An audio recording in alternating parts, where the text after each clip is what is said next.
Hello, inspector वजालवार बोलतोय. बोला. मला एक सांगा डॉक्टर, ज्या दिवशी मामांचा मृत्यू झाला त्या दिवशी तनिष्का मॅडम तुम्हाला सिटी हॉस्पिटल जवळ फिरताना नक्की दिसले होत्या ना? हो. काय झालं इन्स्पेक्टर साहेब? आय मीन तनिष्का सुटणार आहे ना? त्यांच्या सुटकेनंतर कुठलाही गोंधळ तयार होऊ नये म्हणून काही गोष्टींचा क्रम लावतोय आणि तो क्रमच सुलेखाला अडकवायला उपयोगी पडणार आहे म्हणून विचारतोय. ओके. हो, मी पाहिलं होतं तिला. इनफॅक्ट माझ्या गाडीखाली येता येता बचावली ते. मीच तिला घरी घेऊन आलो.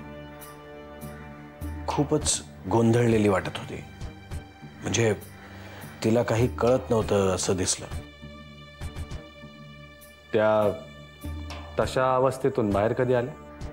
घरी आल्यावर लगेच. त्यावेळी मला एका गोष्टीचं आश्चर्य वाटलं होतं. म्हणजे अजूनही वाटतंय. कोणती गोष्ट? पियू घरी एकटीच होती म्हणून तिला सांभाळायला एक मोलकरीण होती. मी घरी आल्यावर त्या मोलकरणीनेच तनिष्काला सांभाळलं. पियू कशी आहे हे बघण्यासाठी मी आत गेलो आणि आतून बाहेर येऊन बघतो तर तनिष्का अगदी फ्रेश होती आणि मोलकरणीला चक्कर आल्यासारखं झालं होतं.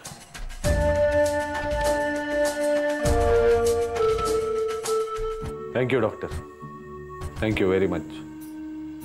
आणि काळजी करू नका, तनिष्का मॅडम यातून नक्की सुटतील. थँक्यू इन्स्पेक्टर साहेब अँड गुड नाईट.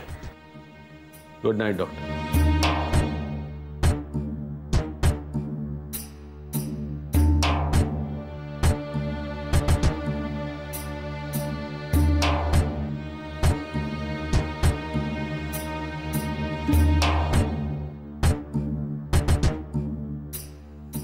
कामवाली.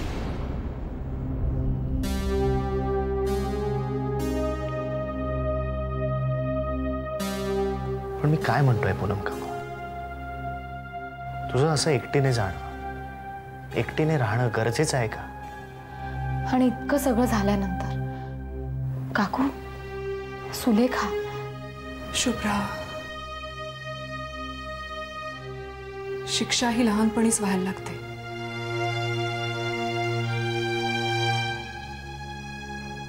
पहिल्याच चुकीला कान पिळला गेला की मग शिक्षेची गरज उरत नाही. आणि इथे नेमकं तेच झालं नाहीये.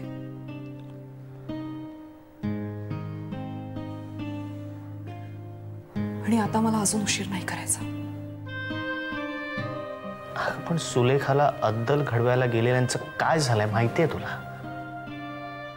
पण कुणीतरी हे करायला हवंच आहे ना.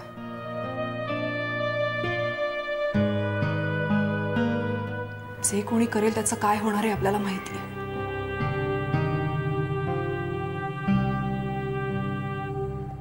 मग मलाच करू दे ना. जे व्हायचं ते होऊ देत.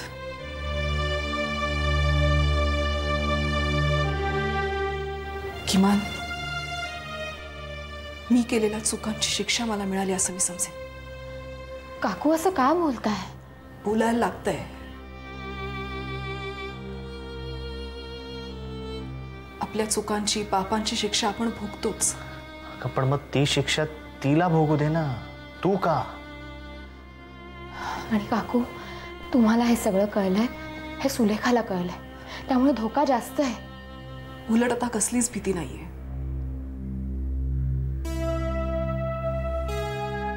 कारण ती आता मला फसवू शकत नाही.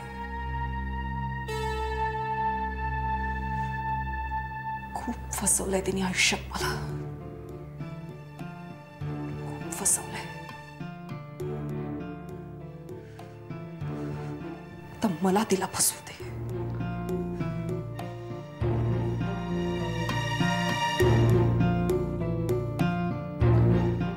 निदान आमच्यापैकी कोणीतरी तुझ्या बरोबर असू दे ना. नको आधी, प्लीज. माझ्याबरोबर ह्यात आता कोणी अडकावं असं मला नाही वाटत.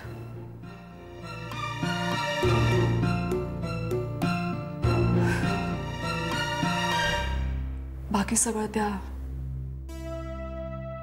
ईश्वरावर सोडूया आपण. ज्याने तिचं हे खरं रूप आपल्या समोर आणलं तोच आता पुढचंही बघून घेईल.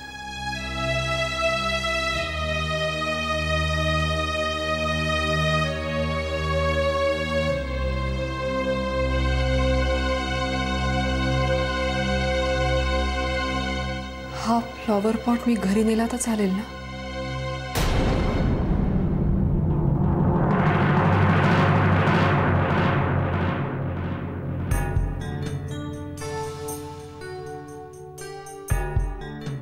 घाबरू नका बाई, साधी चौकशी करायची, बाकी काय नाही. कसली चौकशी? ज्या दिवशी डॉक्टर विराज सामंत तनिष्काताईंले घेऊन घरी आले त्या दिवशी तनिष्काताईंले बरं वाटत नव्हतं. त्या दिवशी सकाळपासून तुम्ही काय काय केलं तुम्हाला आठवतंय? त्या दिवशी मी मॅडमच्या घरी चालले होते आणि नंतर तुम्हाला कोणी भेटलं? नाही, मला काही आठवत नाहीये.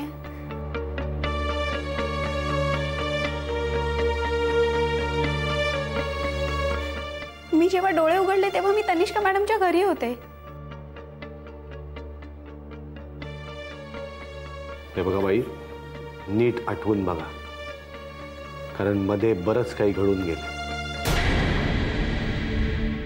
मला सांगा, तुम्ही डॉक्टर विराज सामंतांले घरून फोन करून बोलवून घेतलं होतं? साहेब, कसं शक्य आहे?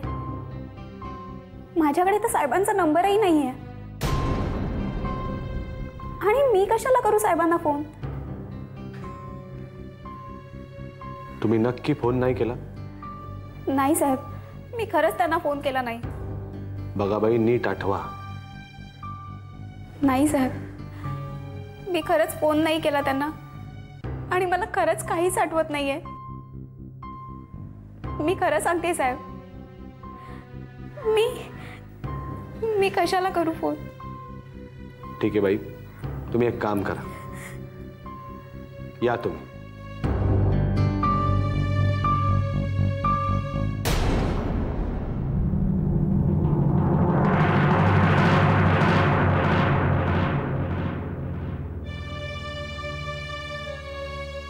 मला वाटतं साहेब, ही बाई किंवा विराज सामंत यांच्यापैकी एक कोणीतरी खोटं बोलतंय. या दोघांपैकी कोणीच खोटं बोलत नाही सावंत. म्हणजे ही केसच जरा विचित्र आहे सावंत. या केसच्या नाण्याला 2 नाही 3 बाजू आहेत. फक्त ती तिसरी बाजू अजून समोर येत नाही. पण येईल, नक्की येईल.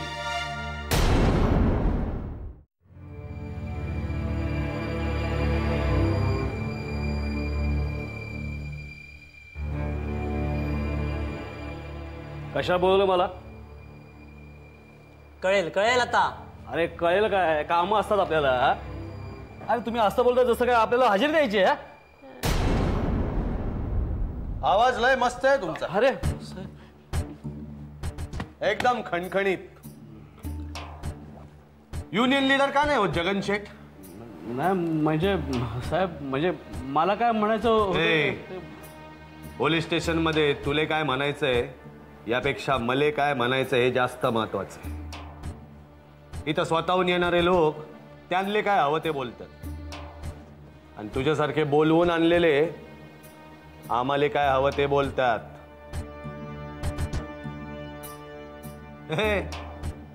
सभ्य माणसासारखा चेहरा नको पाडू, शोभत नाही तुले. साहेब तुम्हाला काय हवंय? हा, या या जगन शेठ या. म्हणजे कळेल. साहेब साहेब तुम्हाला काय काय हवंय काय माझ्याकडनं? सुलेखाचा पाठलाग करत होता मी? ओ माझा काय संबंध साहेब? अहो सुलेखेसारख्या सभ्य साध्या आणि सरळ मुलीच्या मागे मी कशाला लागू ना? घ्या पाणी घ्या. घ्या घ्या.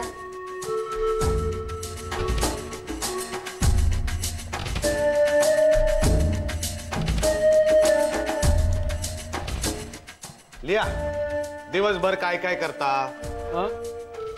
भारताच्या परराष्ट्रीय धोरणाविषयी निबंध लिहायला नाही सांगितलं मी तुला. दिवसभर काय करतो ते लिही.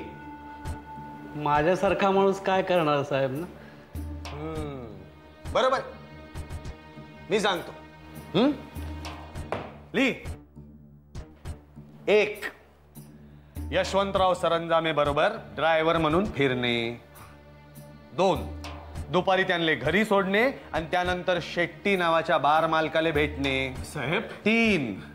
त्यानंतर परमेश्वरले भेटणे आणि वसुलीच्या कामांसाठी बिल्डर लोकांना फोन करणे, त्यांचा पाठलाग करणे. साहेब हे काय आहे सगळं? तुझी दिनचर्या आहे. साहेब काय झालं जगन शेठ? खणखणीत आवाज आले, काय झालं तुमच्या? काय नाही. मग आता बोलतो का बोलता करू?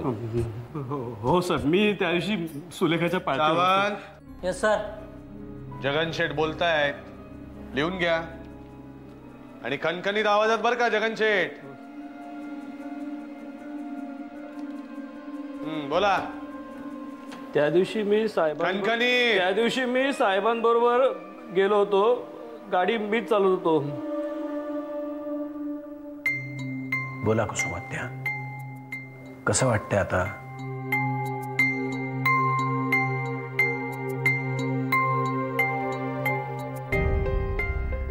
मला सांगा, काय पाहिलं तुम्ही त्या रात्री त्या सेलफोन मध्ये? काही आठवतंय?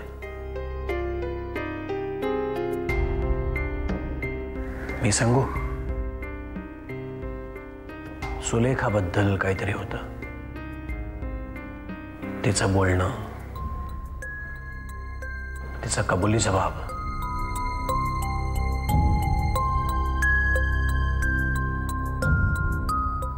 आठवतंय तुम्हाला सगळं? काय वाटलं ते बघून? गप्प बसू नका कुसुमात्या, बोला.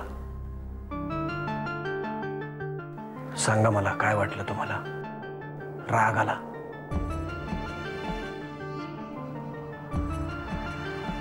मनात चीड आली?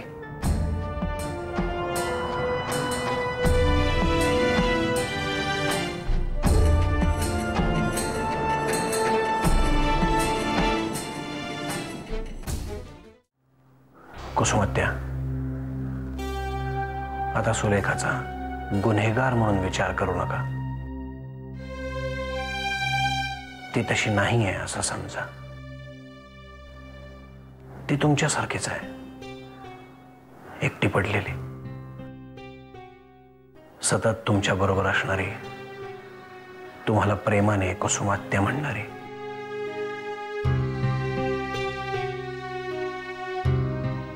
आठवतंय का असं केलं असेल तिनं?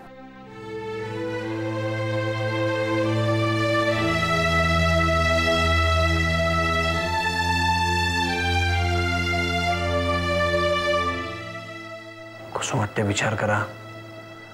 ती आता एकटी पडली आहे, तिची मदत करायला कोणी नाहीये.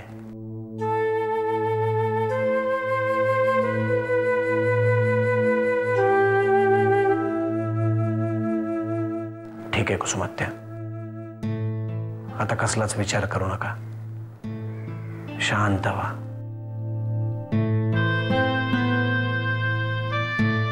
रिलॅक्स.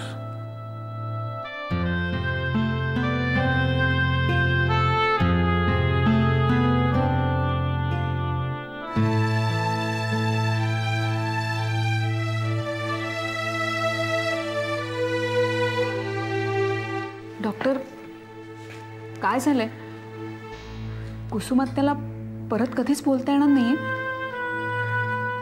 बोलतील, नक्की बोलतील. कुसुमात्याची केस अभिमान सारखी असली तरी सुद्धा थोडी वेगळी आहे. एखाद्या व्यक्तीबद्दलची इमेज त्याच्या बोलण्यातून, त्याच्या सहवासातून आपल्या मनात निर्माण होत असते. काही कारणांमुळे जेव्हा ती इमेज संपूर्णतः खोटी आहे असं आपल्याला कळतं तेव्हा धक्का बसतो. तोच धक्का कुसुमात्याला बसलाय. सुलेखाविषयीचं एखादं अनपेक्षित सत्य अकस्मात समोर आलं.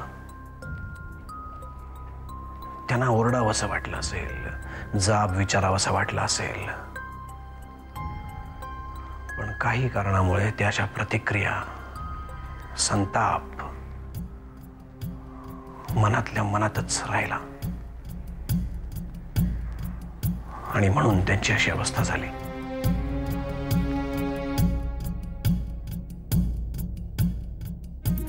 पण त्यांच्याशी कम्युनिकेट करताना त्यांच्या डोळ्यातले अश्रू, त्यांच्या कपाळावरच्या आठ्या हे सांगत होत्या की भावना बाहेर येत आहेत. त्या शब्दांतून येत नसतील कदाचित, पण भावना आहेत हेच खूप आहे.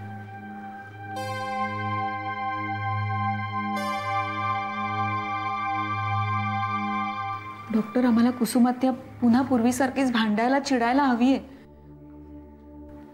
होईल, सगळं ठीक होईल.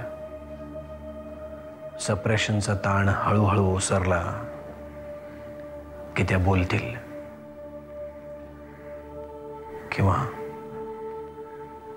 अजून एखादा अनपेक्षित धक्का त्यांना बोलतं करेल.